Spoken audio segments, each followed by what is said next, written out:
Well, while King Charles was giving his Christmas message on the BBC, Stephen Fry was invited to give the alternate Christmas message on Channel 4. The much-loved British actor explained that he had Jewish heritage and asked his fellow Brits to exercise tolerance for each other, no matter their race or religion. Have a listen. But whatever our opinions on what is happening, there can be no excuse for the behaviour of some of our citizens. Since October the 7th, there have been 50 separate reported incidents of anti-Semitism every single day in London alone, an increase of 1,350% according to the Metropolitan Police. So what is my message this Christmas? The simple truth that we're all brothers and sisters. It's naive, but it's as good a message as any other. Let's bring in Spiked chief political writer Brendan O'Neill. Brendan, I would have thought that was all pretty good stuff, and yet as a result of that rather benign Christmas message, Stephen Fry has received the most vile abuse. What on earth is going on in England?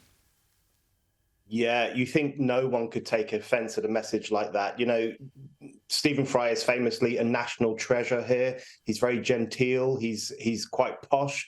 He's loved widely across the country. And then he does this alternative Christmas message on the scourge of anti-Semitism. And the woke mob went absolutely bananas. They went crazy. They went on the internet. They called him every name under the sun, words I could never repeat on a show like this. They called him a narcissist. They said he's a genocide apologist in reference to Israel's war with Hamas.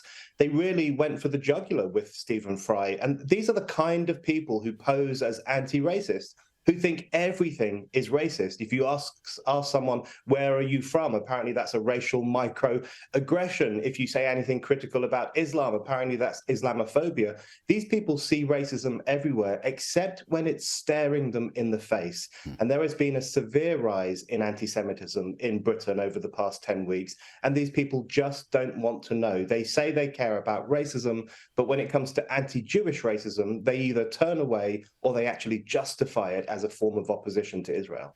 Yeah, well, it seems like the only form of racism that is permitted, and racism is terrible, but when it comes to anti-Semitism, somehow everybody just shrugs their shoulders and lets that go. But how is it that he can just simply warn people that anti-Semitism is not a great thing, and yet for his reward receive abuse? Doesn't that prove his point, that anti-Semitism is rife? You can't even warn against it. Yeah, it's so interesting, isn't it? You know, I think since Hamas's pogrom of the 7th of October, we've witnessed something really striking in the West, I think, which is the complete collapse of the moral authority of the woke left and the woke elites. You know, these are the kind of people who for years have posed as caring and loving and wonderful people who just want equality and just want everyone to be treated fairly and nicely. We now know, courtesy of the barbarism of 7th of October, what a myth that was, because they have made excuses for the pogrom of the 7th of October. They've said it was a form of resistance. There's one journalist here in Britain who called it a day of celebration.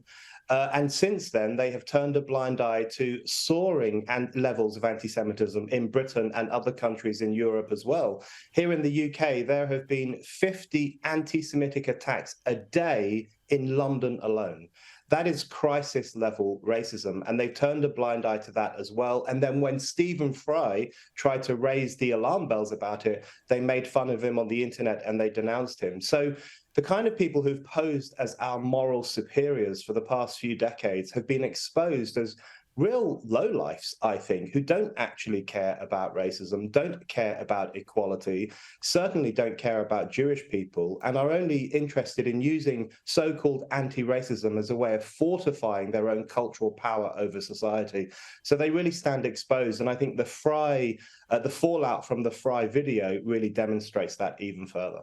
Just before we move on, I want to ask you one more question on this topic. You wrote regarding the Stephen Fry fiasco that confronting Islamists and woke anti-Semites is the pressing issue of our time. Now, I agree with you, but can you talk to me about this nexus between Islamists and the woke left? Because they would seem to have nothing at all in common, and yet they obviously do. How does that work? Yeah, they do. You know, in France, they refer to it as the Islamo left. You know, in France, there are still some intellectuals and politicians who are willing to confront this strange nexus, as you describe it. And I think the Islamo left is a woke left that has become very sympathetic to radical Islam. And as you say, it's very strange, but I do think they share some things in common. Both sides are very hostile to Western civilization. We know that lots of young people in the West are now educated to turn their backs on Western civilization, to reject the dead white men of Enlightenment, and to reject white authors and so on and so forth. They're encouraged to see Western civilization as a racist construct, essentially. And of course, radical Islamists hate Western civilization as well. They both also think that Islamophobia is a crime that should be punishable. Anyone who criticizes Islam should be punished. The woke left calls it Islamophobia, and the Islamists call it blasphemy, but it's the same thing. They want to silence their critics. And I think they both have a problem with Jews. You know, radical Islamists are upfront about their anti-Semitism, including Hamas. They're virulently anti-Semitic, whereas the woke left prefers to attack the Jewish state and to focus its hatred on Israel. But both of them have a problem with Jewish people. So there are these weird commonalities between the woke left and radical Islam, giving rise to what is called Islamo-leftism. And it is something that I think is very worrying and has a destructive impact on our societies.